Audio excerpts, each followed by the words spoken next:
تکمیل web T V کے ناظرین، میں ہوں کاشف اقبال اور آپ تمام دیکھنے اور سننے والوں کو السلام علیکم۔ ناظرین گرامی، اولاد رب تعالیٰ کی ایک بہت بڑی نعمت ہے۔ ہر والدین کی یہ خواہش ہوتی ہے کہ ان کا بچہ زندگی کے تمام مراحل میں آگے سے آگے بڑھ سکے، اور ساتھ یہ کہ ہر والدین اپنے بچوں کو زیادہ سے زیادہ ذہین دیکھنے کے بھی خواہاں ہوتے ہیں، تاکہ بچے حصول علم کے میدان میں شاندار کارکردگی کا مظاہرہ کر سکیں۔ اس مقصد کے لیے والدین خصوصاً ماؤں کی جانب سے مختلف طریقے بھی اختیار کیے جاتے ہیں۔ دیکھنے میں یہ بھی آیا ہے کہ بہت سے بچے کم سنی میں تنہائی، لاپرواہی جیسی عادات کے ساتھ بول چال میں بھی نہایت کمزور واقع ہوتے ہیں، مگر ان کے بعض جسمانی اور نفسیاتی عوارض کو دور کر دیا جائے تو وہ بچے کامیاب سائنسدان، عالم اور بہت سی خوبیوں کے حامل بن کر ابھر سکتے ہیں۔ مصر کے ایک ممتاز ماہر نفسیات ڈاکٹر نے اخبار الیوم السابع سے بات کرتے ہوئے ایسے 8 مفید مشورے بیان کیے ہیں جو تمام والدین، بالخصوص ماؤں کے لیے ان کے بچوں کی ذہنی نشوونما کے حوالے سے نہایت اہمیت کے حامل ہیں۔ وہ مفید مشورے کیا ہیں، آپ بھی جانیے۔ نمبر 1، بچے میں خود اعتمادی پیدا کرنا۔ کیونکہ بچہ اپنے ماں باپ کی آنکھوں میں خود کو دیکھتا ہے۔ اگر بچے کی زیادہ سے زیادہ تعریف و توصیف کی جائے تو اس میں خود اعتمادی میں اضافہ ہوگا، اور یوں اس کی ذہنی صلاحیتوں کی بہتر انداز میں نشوونما ہو سکے گی۔ نمبر 2، بچوں میں خود اعتمادی پیدا کرنے کی کوشش صرف والدین تک محدود نہیں رہنی چاہیے۔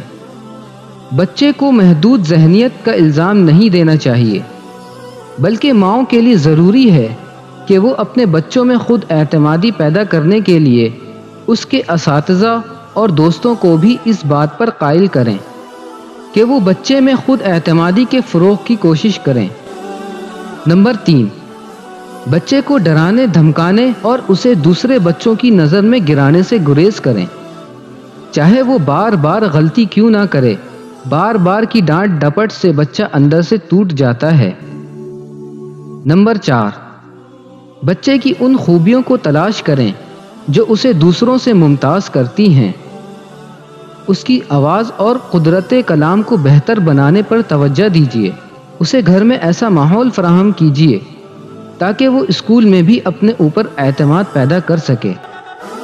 نمبر 5، بچے کی ذہانت سے زیادہ اس پر کام کا بوجھ نہ ڈالیے۔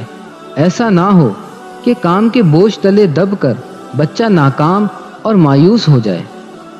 نمبر 6، بچے کی محدود صلاحیتوں کو بہتر بنانے میں ہمہ وقت اس کی مدد جاری رکھیں۔ پینٹنگز پر توجہ دینے کے بجائے بچے کے تدریسی مواد، مثلاً اس کی لکھائی پڑھائی میں اس کی مدد کیجیے۔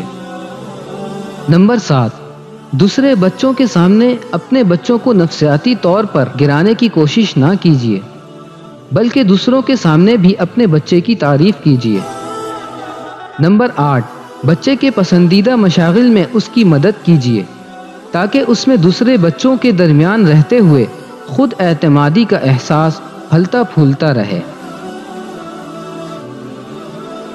امید ہے کہ آج کا یہ ٹاپک بھی آپ کو پسند آیا ہوگا۔ پسند آنے کی صورت میں ویڈیو کو لائک کریں، شیئر کریں اور کمنٹ باکس میں اپنے قیمتی رائے کا اظہار کریں۔ اس کے علاوہ چینل کو سبسکرائب کرنا نہ بھولیں۔ ہماری اگلی ویڈیو آنے تک اپنا بہت زیادہ خیال رکھیں۔ اللہ نگہبان۔